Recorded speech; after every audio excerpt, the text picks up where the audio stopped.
Luar biasa seru dan menegangkan. Pertahanan kelas Eropa ala Shin Tae-yong untuk timnas Indonesia.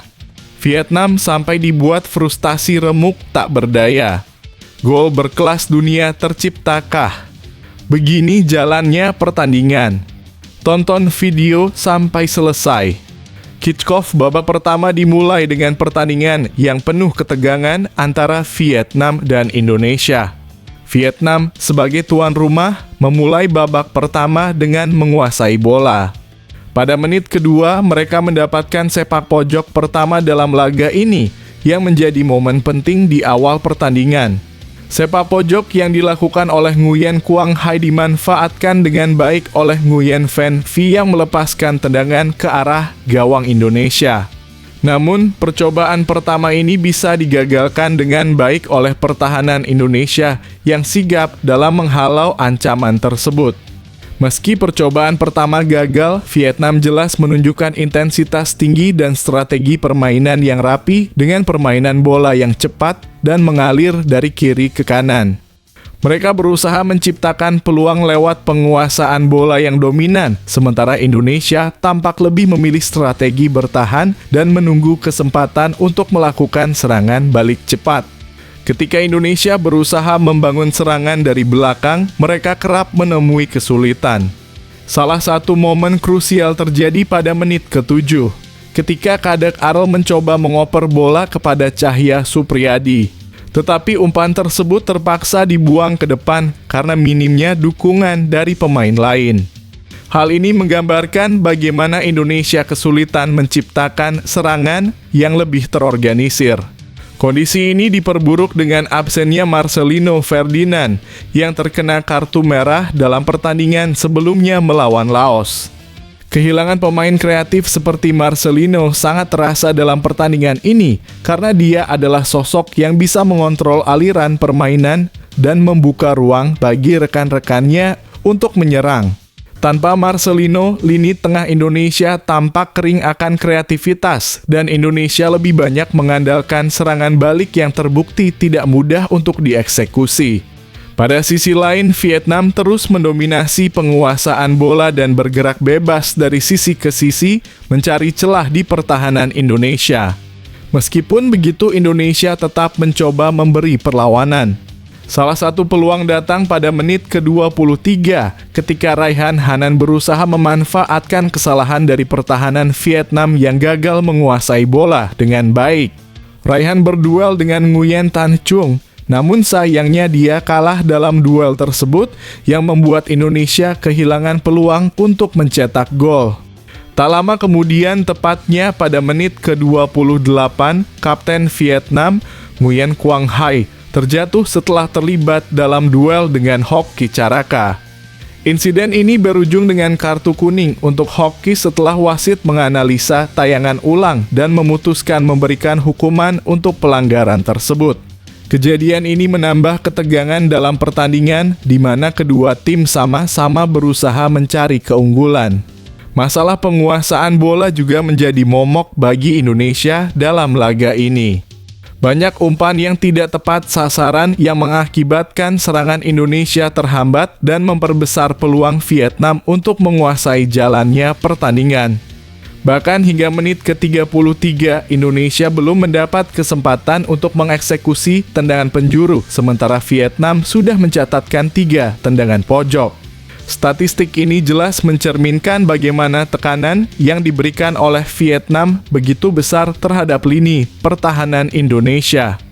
Serangan balik Indonesia juga kerap terhenti karena kesalahan dalam operan. Salah satu contoh paling jelas terjadi pada menit ke-35, ketika Raihan Hanan yang mencoba mengalirkan bola kepada Arkan Fikri justru membuat umpan yang kurang akurat, sehingga momentum serangan Indonesia hilang begitu saja.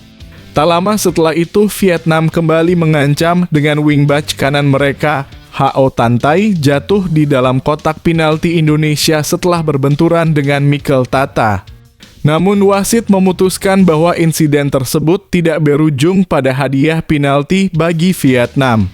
Di sisi lain, Kapten Indonesia Muhammad Ferrari hampir saja melakukan kesalahan fatal pada menit ke-37. Dalam duel 1-1 dengan pemain lawan, Ferrari kehilangan bola dan melakukan pelanggaran yang bisa berpotensi merugikan tim. Untungnya wasit tidak mengeluarkan kartu kuning untuk Ferrari dan Indonesia masih terhindar dari ancaman lebih lanjut. Namun, ketegangan semakin meningkat di menit-menit terakhir babak pertama. Pada menit ke-41, kiper Indonesia, Cahya Supriyadi, berhasil membuat penyelamatan luar biasa ketika dia menepis sundulan keras dari Nguyen Tien Linh yang memanfaatkan sepak pojok. Tembakan itu adalah tembakan pertama yang tepat sasaran dalam pertandingan ini, dan Cahya berada di posisi yang sangat baik untuk menggagalkan peluang tersebut menyelamatkan gawang Indonesia dari kebobolan. Dengan berakhirnya babak pertama, meski Vietnam menguasai permainan, Indonesia masih tetap bertahan dengan penuh semangat menunggu kesempatan yang tepat untuk bangkit di babak kedua. Pertandingan ini menunjukkan bahwa meskipun Indonesia tertinggal dalam hal penguasaan bola dan tekanan, mereka memiliki potensi untuk mencuri gol dengan serangan balik yang cepat. Asalkan mereka dapat memperbaiki ketepatan operan dan meningkatkan kreativitas di lini tengah. Evaluasi terhadap timnas Indonesia dan pelatih Shin Tae-yong dalam laga melawan Vietnam mengungkapkan sejumlah aspek yang perlu diperbaiki dan diperhatikan lebih mendalam untuk meningkatkan kinerja tim di pertandingan-pertandingan mendatang. Salah satu masalah utama yang terlihat adalah penguasaan bola, di mana Indonesia tampak kesulitan dalam mengatasi dominasi Vietnam yang mengalirkan bola dengan cepat dan rapi. Vietnam memainkan permainan yang terorganisir dengan baik, mengalirkan bola dari kiri ke kanan, mencari celah di pertahanan Indonesia dengan gerakan yang terus-menerus. Sementara itu, Indonesia tampaknya lebih memilih untuk bertahan dan menunggu kesempatan untuk melakukan serangan balik. Meskipun strategi bertahan ini dapat dipahami, karena Vietnam lebih mendominasi penguasaan bola. Namun ketergantungan pada serangan balik tanpa penguasaan bola yang cukup membuat Indonesia kesulitan untuk menciptakan peluang yang lebih terstruktur. Ketiadaan Marcelino Ferdinand yang absen akibat kartu merah pada pertandingan sebelumnya melawan Laos juga memberikan dampak besar terhadap alur permainan Indonesia. Tanpa sosok kreatif seperti Marcelino, lini tengah Indonesia kehilangan kontrol dan ketajaman dalam mengatur serangan. Hal ini membuat penguasaan bola Indonesia terasa terbatas dan sulit untuk membangun serangan yang efektif. Para pemain seperti Kadek Arel dan Raihan Hanan tampak kesulitan dalam menciptakan peluang dan seringkali bola langsung dibuang ke depan tanpa adanya opsi yang lebih jelas. Dalam hal ini, pelatih Shin Tae-yong perlu menekankan pentingnya penguasaan bola yang lebih baik serta transisi serangan yang lebih cepat dan efisien. Indonesia harus lebih pintar dalam mempertahankan penguasaan bola dan mengatur tempo permainan agar bisa menciptakan peluang yang lebih berbahaya. Dalam hal pertahanan, meskipun Indonesia cukup solid, mereka tetap rentan terhadap situasi bola mati seperti tendangan pojok yang diperoleh Vietnam di beberapa kesempatan. Keberhasilan Vietnam dalam menciptakan tekanan melalui bola mati membuktikan bahwa sektor ini menjadi salah satu kelemahan Indonesia yang perlu diperbaiki. Meskipun begitu, kinerja lini pertahanan Indonesia yang dipimpin oleh Kapten Muhammad Ferrari cukup baik dalam hal menghalau serangan Vietnam. Ferrari meskipun sempat hampir melakukan kesalahan fatal, mampu menjaga stabilitas pertahanan dengan cukup baik.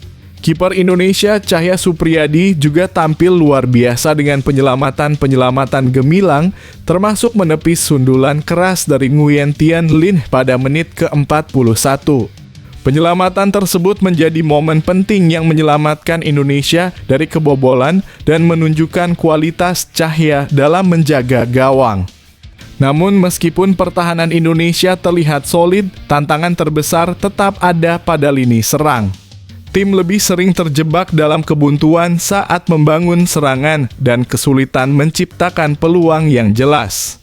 Meskipun Indonesia memiliki pemain-pemain dengan kecepatan seperti Raihan Hanan dan Arkan Fikri, serangan balik yang dibangun seringkali terhambat oleh kesalahan operan atau kurangnya akurasi dalam umpan. Hal ini menunjukkan bahwa Indonesia membutuhkan peningkatan dalam ketajaman dan ketepatan saat melakukan serangan. Pelatih Sintayong perlu mencari solusi untuk meningkatkan kualitas serangan dengan menekankan pentingnya komunikasi dan koordinasi antar lini agar serangan Indonesia lebih terarah dan efektif. Kedisiplinan dan mental bertanding para pemain Indonesia dapat dikatakan cukup terjaga sepanjang pertandingan, meskipun kadang terlihat mereka terlalu pasif dalam mengambil inisiatif menyerang. Beberapa pelanggaran yang dilakukan, seperti yang dilakukan Asnawi Mangkualam terhadap Nguyen Hoang Duc, menunjukkan bahwa para pemain Indonesia tetap disiplin dan berhati-hati. Namun kadang-kadang terlalu banyak bermain dengan tekanan dan tidak cukup berani mengambil risiko di depan gawang. Hal ini menjadi salah satu poin yang perlu diperbaiki, di mana pemain Indonesia harus lebih percaya diri dalam menyerang, terutama ketika menghadapi tekanan dari tim lawan. Pelatih Sintayong sebagai sosok yang dikenal dengan filosofi permainan yang mengutamakan kedisiplinan dan organisasi tim sudah mampu mengatur lini pertahanan dengan cukup baik.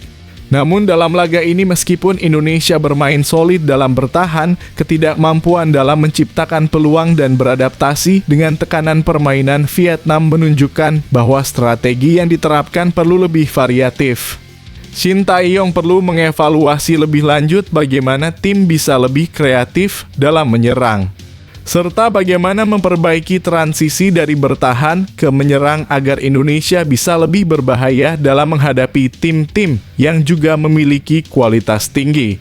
Indonesia harus mampu mengimbangi tim lawan dalam hal penguasaan bola, serta memperbaiki ketajaman di lini depan dengan lebih baik. Skor akhir bisa kamu cek di thumbnail video ini.